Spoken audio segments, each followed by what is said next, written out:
Breaking Dawn by Stephanie Meyer. Chapter 10.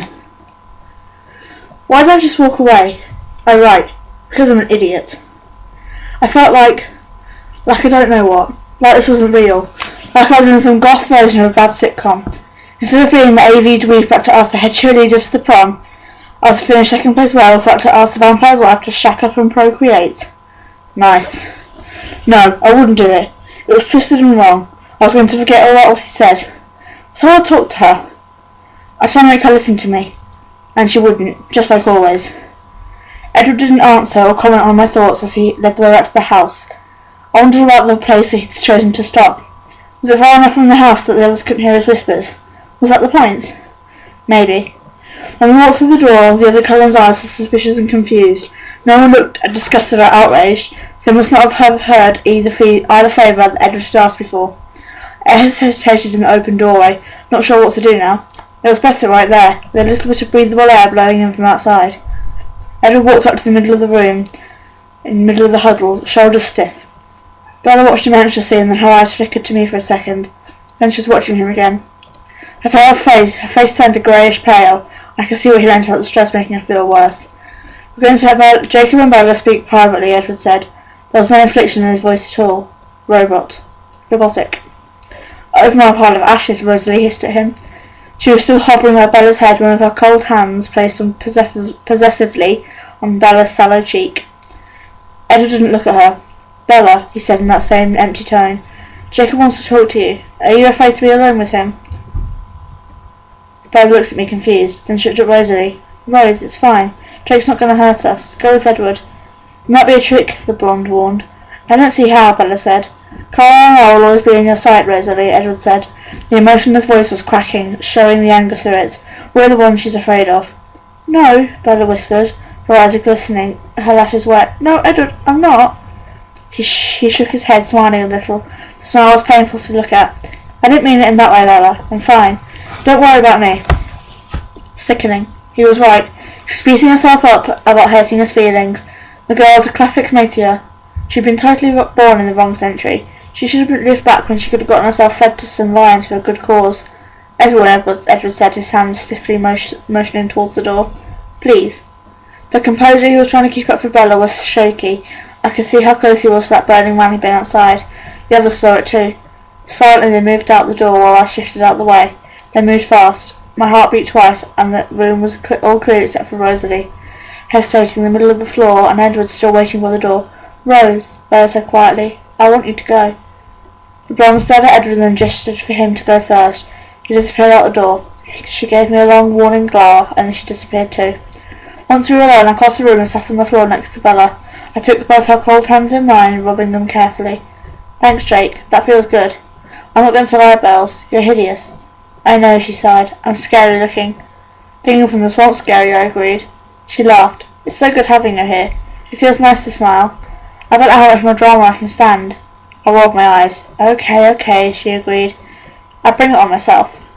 "Yeah, you do." "What are you thinking, Bells? Seriously? Did he ask you to yell at me?" "Sort of. But I can't figure why he thinks you listen to me. You never have before." She sighed. "I told you," I started to say.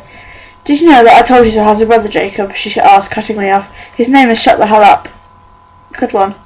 She grinned at me, her skin scratched tight over the bones. "I can't take credit. I got off a rerun of The Simpsons. Missed that one. It was funny." We didn't talk for a minute. Her hands were starting to warm up a little. "Did he really ask you to talk to me?" I nodded. "To talk some sense into you. There's a battle that's lost before it starts." "So why did you agree?" I didn't answer. I wasn't sure I knew. I did know this. Every second I spent with her was only going to add to the pain I had to suffer later. Like a junkie with a limited supply, the day of reckoning was coming for me. The more hits I took now, the harder it would be to when my supply ran out. "It'll work out, you know," she said after a quiet minute. "I believe that." That made me see red again. "Is dementia one of your symptoms?" I snapped. She laughed, the anger was so real that my hands were shaking around hers. "Maybe," she said. "I'm not saying things will work out easily, Jake, but how could I have lived through all of that I've lived through and not believe in magic by this point?" "Magic? Especially for you," she said. She was smiling. She pulled one of her hands away from mine and pressed it against my cheek. Warmer than before, but it felt cold against my skin, like most things did. More than anyone else, you've got some magic waiting to make things right for you. What's he babbling about? Still smiling. Edward told me about what it was like your imprinting thing. He said it was like a Midsummer's Night Dream. Like magic. You'll find who you're really looking for, Jacob, and then maybe all this will make sense. If she hadn't looked so fragile, I would have been screaming. As it was, I did growl at her. If you think that imprinting could ever make sense of this insanity, I struggled for words. Do you really think that just because I might someday imprint on some stranger, it will make this right? I dragged her fingers across her swollen body. Tell me what their point was, Bella. What was the point of me loving you? What was the point of you loving him? When you die... The words were a snarl. How is that ever right again? What was the point to all the pain? Mine, yours, his? You'll kill him too. Not that I care about that. She flinched, but I kept going. So what's the point of your twisted love story in the end? If there was any sense, please show me, Bella, because I don't see it. She sighed. I don't know yet, Jake, but I just feel this is all going somewhere good. Hard to see as it is now. I guess you could call it faith. You're dying for nothing, Bella. Nothing. Her hand dropped from my face to her bloated stomach, caressed it. She didn't have the words for me to know what she was thinking. She was dying for it. I'm not going to die, she said through her teeth, and could tell she was repeating things she said before. I will keep my heart beating. I'm strong enough for that. That's a load of crap, Bella. You've been trying to keep up the supernatural for too long.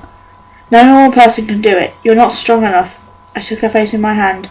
I didn't have to remind myself to be gentle. Everything about her seemed breakable. I can do this, she muttered, sounding a lot like that little kid's book about the little engine that could. Doesn't look like it to me. So what's your plan? I hope you have one.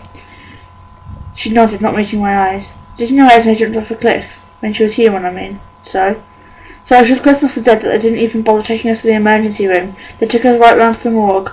Her heart was still beating, though, when Carlisle found her. That's what she meant before, about keeping her heart beating.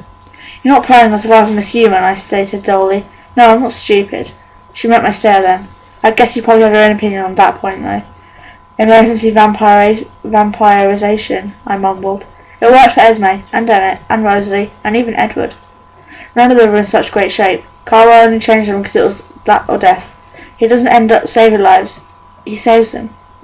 I felt a sudden twinge of guilt about the good vampire doctor like before. I shoved the thought away and started on the begging. Listen to me, Bells. Don't do it that way. Like before, when the call from Charlie had come, I could see how much difference it really made to me. I realised I needed to stay alive in some form. Any form.